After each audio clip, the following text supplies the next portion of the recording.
منہاج القرآن انٹرنیشنل کی 1980 میں اس کی بنیاد رکھی گئی تھی۔ وہ زمانہ تھا جس کے اندر فرقہ واریت بھی اپنے عروج پر تھی۔ یہ اس دور میں شیخ الاسلام نے منہاج القرآن کی ایک خاص مقصد کی خاطر بنیاد رکھی۔ ایک آپ نے فرمایا کہ منہاج القرآن کی بنیاد اتحاد امت کے اصول پر قائم ہے۔ تو اتحاد امت کا مطلب کیا ہے کہ اپنے اپنے علمی ڈفرینسز کو رکھنے کے باوجود بھی ایک دوسرے کو عزت، احترام اور محبت کے رشتے میں یوں جڑ جائیں کہ جھگڑے اور فساد ختم ہو جائیں۔ یہ وہ پہلا تصور تھا۔ دوسرا، تحریک منہاج القرآن نے مساجد نہیں بنائی۔ منہاج القرآن کی آغاز مساجد نہیں ہے، نہ یہ وہ رسمی چلنے والی مذہبی جماعتوں کی طرح جماعت ہے، نہ یہ رسماً چلنے والی سیاسی جماعتوں کی طرح جماعت ہے۔ آپ نے اس تصور، اتحاد امت کے تصور پر اس کی بنیاد رکھی، اور آغاز آپ نے فرمایا کہ میں تعلیمی ادارے قائم کروں گا۔ تو آپ نے منہاج القرآن انٹرنیشنل کے تحت جن پہلے سیٹ آف انسٹیٹیوشنز کا آغاز فرمایا وہ سکولز اور کالجز تھے، سٹینڈرڈ تعلیم کا، اور اس کے اندر آپ نے امن کی تعلیم دی۔ ان کے 10,000 خطابات شیخ الاسلام کے ویڈیو ریکارڈڈ ہے اور آڈیو ریکارڈڈ ہے۔ 10,000 کسی ایک خطاب کے اندر کسی ایک شخصیت کا نام لے کر آپ نے کبھی کسی کو سخت لفظ نہیں ارشاد فرمایا، صرف محبت کا پیغام آپ نے دیا ہے۔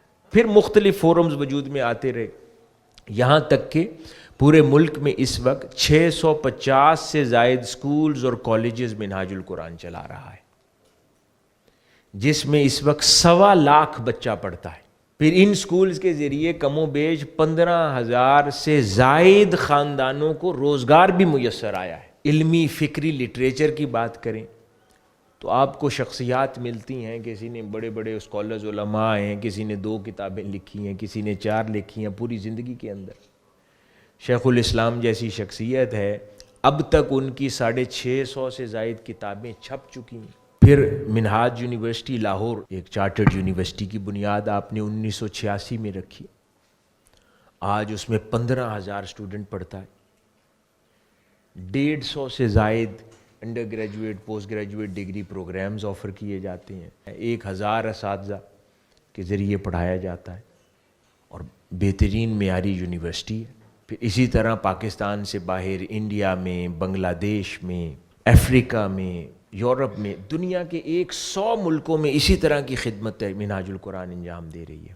پھر مدارس کا ایک بہت بڑا ایک ایریا خالی تھا، جہاں پر یہ درس نظامی کے نام سے 300 سال پرانا نصاب رائج تھا۔ کتنا پرانا؟